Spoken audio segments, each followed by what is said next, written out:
Hey yo, YouTube. It's been a while between work and travel and things. I haven't had much time for fun stuff, but anyway, let's get you caught up. So I think we left off. The last video I did was on the ridiculous cart, which I really haven't touched since. I do plan on coming back to this and doing more with it, but I fell down the 128 rabbit hole again, as you can see. So I built another Neo for the slim case. I call this the 128D Slim Plus or something. I don't know. We'll come up with a name for it. But yeah, so it's kind of a D because it has a built-in Pi 1541, homebrewed hat, level shifter and a 7407 hooked up to a Pi. Pretty straightforward. This could be a neat design for our friends at PCB Way or something. Maybe I'll try to do a keycat on it so you could just plug one into, right onto the board and have an internal thing without having to bodge together a whole shit pot of wires, because that was a pain in the ass. This here is just an extra buffer gate off the 7407 because you never know when you need to buffer something like the clock. Twin MMU has 256K RAM. Not exactly sure what the hell to do with it yet, but it has it. And there's more neat stuff coming. We're gonna play with the Z80 a bit, so this is kind of a precursor to that. What else did I do for this thing? It's a Lumafix. Kind of helps clean up the jail bars a little bit. I wired the composite out of the 80 column, basically off the bottom of this bead, out to the composite output, so I can grab it, right off the DIN slot on the back, so we can do monochrome at least 80 column without having to have any special hardware. And I think the most interesting thing on this board is what I did here. So this is twofold: to clean up video and to free up some room, some overhead, I should say, on the 5-volt rail that comes in here, right? The 128 does not have a split 5-volt rail for the VIC and SID like the 64 does.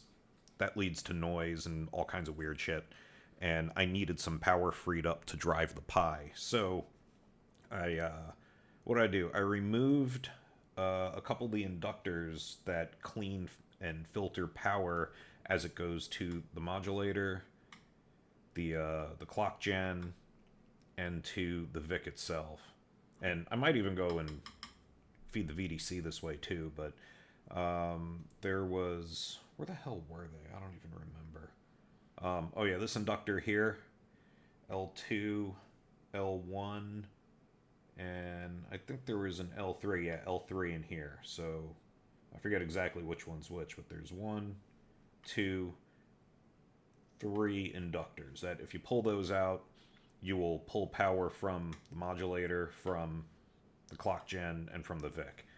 I installed one of the Evo power modules, 5-volt regulators, because they're very, very clean and efficient. So the in wire is coming from the 9-volt unregulated. It's just a bodge wire, goes under the board, and I think I pulled it right off the rectifier, maybe. I don't know, but we can dig deeper into any of these mods if you want. This is just kind of a quick overview. So 9-volt reg on, 9-volt unreg in. That's a tongue twister. 5-volt out comes out of this pin and goes right into where this inductor used to output. So this is your main 5-volt rail from the system. This is our new 5-volt rail. And then I bodge things over to the other inductor pads on the bottom of the board. So we are now feeding the modulator, the clock gen, and the VIC from here. And that frees up a bunch of power, cleans up the video, and now we have some juice to run this guy. So that's kind of the overview. And what I want to get into was playing with CPM a bit. I don't know why. Maybe because I never have. I don't know anything about it really, other than it's kind of the, precursor to DOS. So it's, it'll be somewhat familiar, but I've never really worked with it before. So we're going to go figure all that shit out. So first things first, we're going to have to make some disks. Unfortunately, the Pi 1541, even in 1581 mode, does not work and play with CPM, so we're really not going to be using this. We're going to plug in real drives and all that other stuff. So enough with the catch-up. And again, if you want to see anything in detail I did here, let me know. I'm happy to rip the board out and do a video about any specific things. So anyway, onward and upward. Let's figure out how to make some disks so we can boot CPM on this thing. All right, here's our disk writing setup. We have a 1581-ish sort of thing. It's a clone. This is a regular PC high-density drive. Only works in 880K mode for Commodore purposes, or 800K. I think it's 880 on the Amiga. Anyway, doesn't matter. It's a 1581. I have this crappy old disk that used to be a hard drive disk. Then it was a game, and it's a 1.4 meg disk. I've convinced is in standard or a double density, not high density disk with some tape. I don't know how well this is going to work. It might not at all, but we're going to give it hell anyway. And yeah, let's just get booted up and roll here. We should probably turn the drive on. And here, let's bail out to basic. I have, oh wait, hang on. That ain't gonna work. We gotta go to the IEC drive and go into the CPM directory, and we have a few images in here. So there's a D71 image for a standard system with a 1571 5¼ inch floppy and nothing else. We have a 1581, and we have a real honest-to-goodness REU. I grabbed this while I was on vacation in the States, and I'm so stoked for that. I wanted one of these for a long time. So we're able to use the REU versions of ZPM, or ZPM. I have to say Z now. I live in New Zealand. But yeah, this is a much faster version. It was recompiled for Z80 opcodes as opposed to being like 8080 compliant. There's a whole bunch of info online. I'll put a link. But it should be the fastest CPM derivative we can run on this thing, I think. If there's better ones out there, let me know. I'd love to know more about this. So yeah, if we fire up disk copier, we should be able to write that disk image directly to this floppy. So we're going to go D81 to 1581. Our source drive SD.IEC is 11. Our target drive is 8. And the file name was ZPM3 512K.D81, if I remember correctly. Oh, that's a good sound. All right, we're writing. This is probably going to take, oh hell, probably 10 or 15 minutes. So we will stop now, and I'll come back when it's done. So 15 minutes later, and we're done. All right. In theory, we ought to be able to just boot off this thing now. So let's get ready to go. And I'm noticing in the capture, man, there's a lot of hash. The power supply I'm using is really dirty, nasty, and you can see all that coming up in the composite output from the VDC. So I think we will play with the power on that too, like I mentioned earlier. So anyway, story for another day. Let's get our SD.IEC out of the mix. So I don't think that will work and play in CPM. All right, our drive is plugged in directly. Squeeze this behemoth back in there. And I think it should just boot.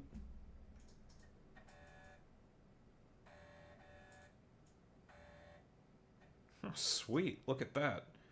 All right, I'm gonna let this record while it's booting, and I'll put a little thing to click through or speed it up or do something, but I'd like to see how long this thing really takes to boot.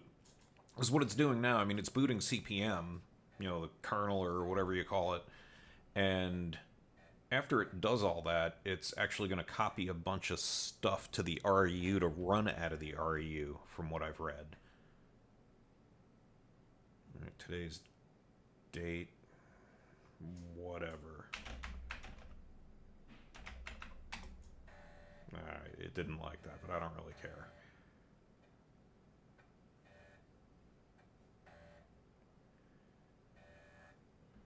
So the M drive, hang on, let me make this bigger because the video looks like ass.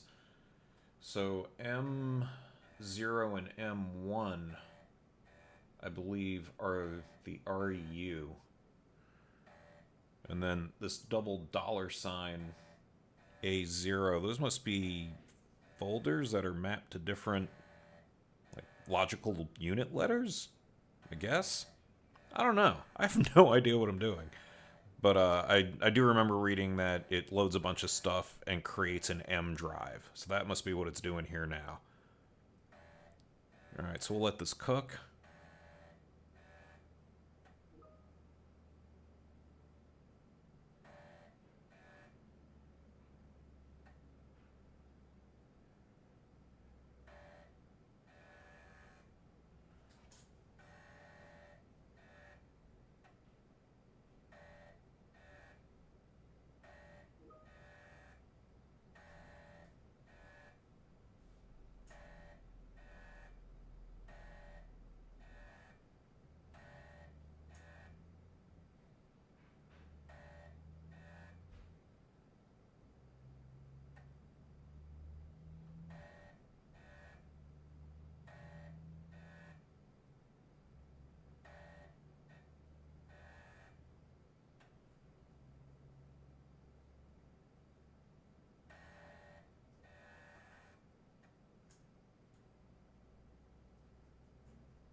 Alright, there we go.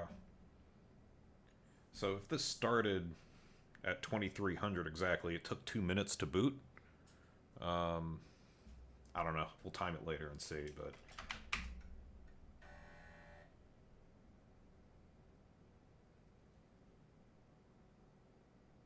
Alright, looks like there's a bunch of programs on the disk to play with.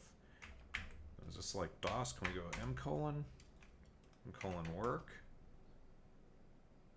Nothing there. So this is kind of like a RAM drive to play in, I guess.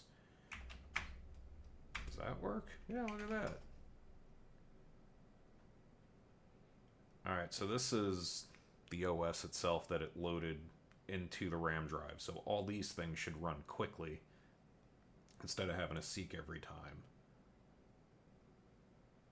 What do we have here? A NIT CIA, or NIT ACIA, so that must be for a serial port kind of thing, like for a Swift link, or if you know, an ACIA 6551 kind of serial port, which is basically a Swift link when you're talking about Commodore stuff.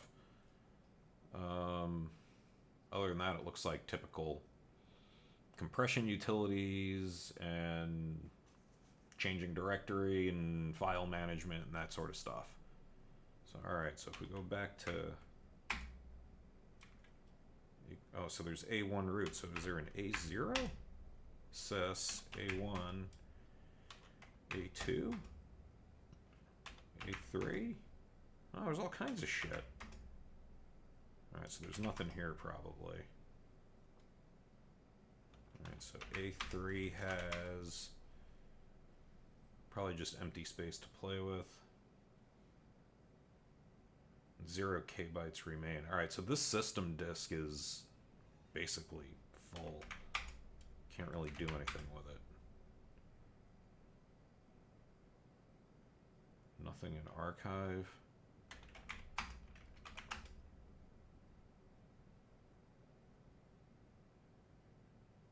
This looks like all the stuff it copied to the RAM drive. So A0 or whatever programs comes with this thing.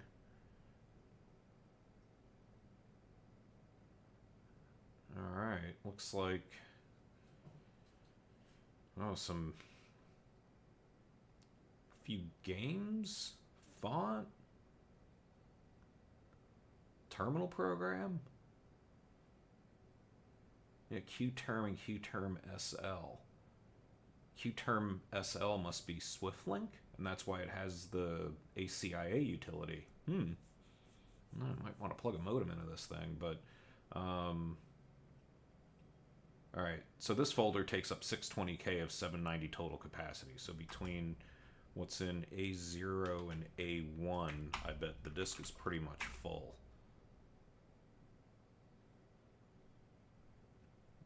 So we have 620, 720. Yeah. This disk is jam-packed full, so that's cool. They made good use of all the space, but it's basically your operating system and program files. So we're gonna need another disk drive if we're gonna work with other programs, or we got to start swapping disks in and out. I don't really know how it handles all that stuff. Maybe it's kind of like DOS, where you run a program, and then when you bail out of the bail out of the program, makes you put the OS disk back in. I don't know, but I think we should add more hardware. That's important. So we're gonna add a modem so we can play with that ACIA util, and we're gonna add a 1571 so we have another disk to play with. All right, let me shut this thing down. Let's plug more shit into it. And we are back with more hardware. More wires, good. So we have now 1581 and a 1571. The 81 is drive 8, the 71 is drive 9. Our fresh new disk. We have a blank disk. And on the 128, I have my craptastic old port expander that basically just wires everything together. It doesn't do anything fancy. I got sick of the shitty composite output, so I grabbed the RGB to HDMI off the other box. So now we have modem, RAM, color 80 column, and more drives. So here, I guess it kind of doesn't matter where the hell this camera is anymore. Let's make this bigger and boot that up. Ooh, color, pretty. Alright, insert disk and drive 8. Reboot. Alright, yeah, we've done this already. I'll be back in a few minutes. We'll let this cook. Alright, we're booted. Let's try date again.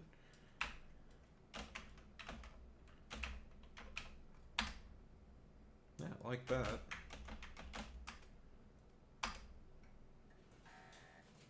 Alright, well, it's a date. Alright, still booting. Oh, it's gonna copy now. Alright, we'll be back. Alright, booting done. Minute or two later, probably 2 minutes later. But, alright, so now we should have a B drive, which would be the 1571. Let's pop the disk in.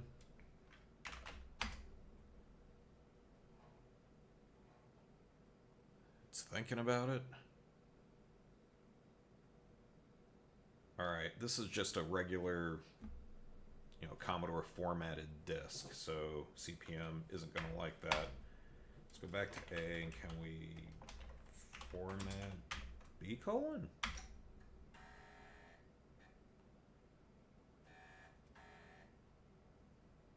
Drive A is an 81. No, we do not want to format A. Alright, arrows don't work. Oh, those arrows work. Interesting. Alright. Select different drive. Oh, that arrow doesn't work. God damn it. Old habits. Select drive. Drive B. Drive B is a 1571. C128 double-sided. Oh, look at all these different formats. Formatted IBM. Huh. Alright, well, let's just go C128 double-sided. Press $sign when ready. Alright, this is likely going to take a minute, so we will cut from here. That actually went faster than I thought. I don't even think it took a minute. No, we do not want to format another disk. Now if we go to B,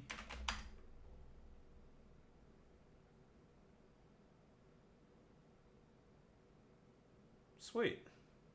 Alright, we got some more storage to play with. Alright, let's go back to A. This folder, I think, had the terminal program in it. And there was also that init ACIA tool somewhere. That was on that RAM drive.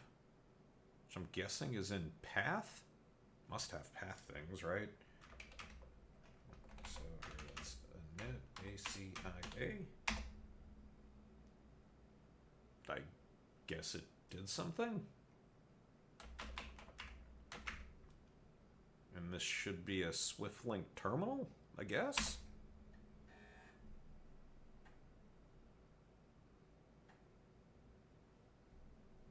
That was pretty quick.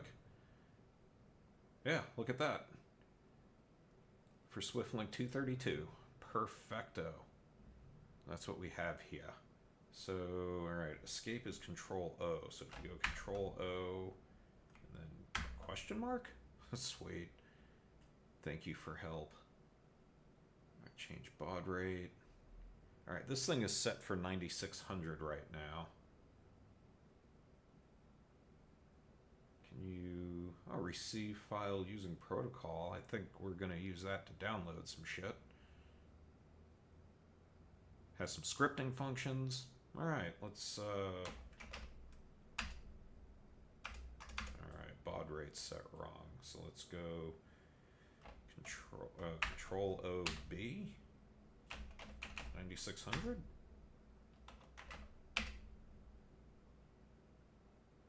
All right, that does not look good. That is corruption. All right, it's struggling. It can't keep up. Wow, this thing. I wonder if there's a flow control thing or something.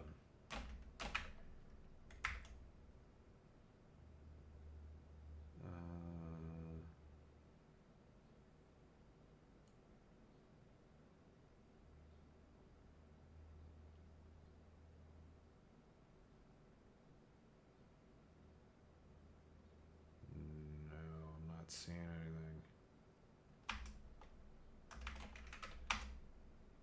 Yeah, that ain't good. I wonder if it's this expander too. This expander is old and dumpy, and the only thing it had on it was a switch right there, and the contacts were terrible, and all it did was switch 5 volt. So I removed the switch and just soldered it all together so the thing would just always have everything active, but it is not working and playing well. Can I ATB? This is 9600, right?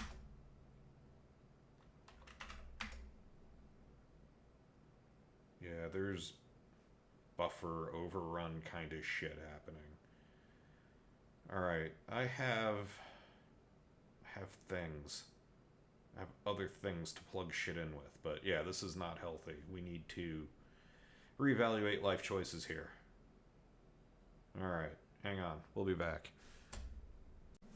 Alright, well, it's a few days later, and I've screwed around with a great many things and come to a few realizations. So let's kind of do a regroup and probably a wrap-up. I bet this is getting way too long-winded by now, so the next chapter will probably be a separate video or something. But the port expanders, they haven't really been introducing any problems at all. They all seem to do what they're supposed to do. The newer Expander 3 and this old Navarone, I think it says there, the old dumpy one. I don't think there's any problems with it. Contacts are clean. There's no major amounts of resistance. Results don't change if I use them or not. So these guys are not a problem. I think the biggest problem is just how shit slow CPM is on the 128 and how it has to go through the 8502 and the standard kernel for kernel calls for I/O, not just disk I/O, but all the I/O. So everything's going to be kind of slow. So bottom line is SwiftLink cart tops out 2400 baud. Anything past that loses reliability quickly. I tried half steps, like 4800, some kind of odd baud rates and all that. Doesn't matter. 2400 is top speed for this thing. So if we're going to try to download something over 2400 baud, it's going to take forever and a day. User port modem, 1200 baud. Terminal program won't even let you set it any higher. So they both work reliably at 12 and 2400, but it's shit slow. So we're going to have to do something to speed this thing up. We have parts on order for that, so we'll come back to that. As far as disk, the Pi 1541 you cannot boot from for CPM. Cannot use D81 mode, does not work right. You can have it in 1541 mode and mount a disk and then format it within CPM and have, you know, another 170K-ish of storage. Not worth the hassle. It's slow as hell. Nothing to write home about there. So I don't think we're going to use the Pi 1541 anymore going forward. SD to IEC, actually quite handy. You can, like you saw, we wrote images to floppies from it and all that. You can image a floppy back to it.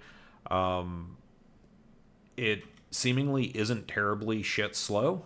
There's a program that I believe speeds that up a little bit. That's we'll dig into that later. But yeah, there is a program written for this ZPM distro of CPM that does kind of improve performance there. But still, it's a pain in the ass because you can't change disk images on the fly. There's some utilities out there where you can probably screw around with it and all that. But you can at least mount a D71 and use it and boot to it. D81s, not so much. They mount and kind of work sometimes, but you can't even format it correctly and whatever. So for D81, no SD to IAC. D71, fairly good. If it's all you got, you can mount a CPM disk and boot to it. It'll work. We can probably even do a little show and tell on that if we really wanted to. Yeah, fuck. Why not? Let's do that. Well, maybe we'll do that later. That's going to take too damn long. But point is, you can do it. And lastly, the actual floppy drives, they work great. You can use a real 1571 and 1581 all day long for whatever you want. Booting and writing and this and that and the other thing. So that's kind of the wrap-up of where we are now. And because the modems run so shit slow and it took forever to get data over to this thing, because the method I was using was creating a disk image on a Linux box, then copying it to an SD card in the SD to IEC, then using that program to write it over to a disk, all to move a damn program over to it. Kind of pain in the ass. So we have the Ultimate. The Ultimate cartridge is supposed to work and play well with everything CPM related. Somebody even wrote some cool CPM tools for it, so that's what we're going to get into next. So all that to say, I think this video is getting long. I've rambled way too freaking much already, so I think I'll wrap this up here, and we're going to start down using the Ultimate 2 cart to basically replace 1581 to 1571. Yeah, those guys. There they are. There they are. We're going to replace those guys. We're going to replace the REU, the SD to IEC. We're going to replace all that stuff with one damn cart and go from there. So with that, I'll wrap up. We'll move on to hopefully bigger, better, and faster things. So take care, everybody, and see you again next time.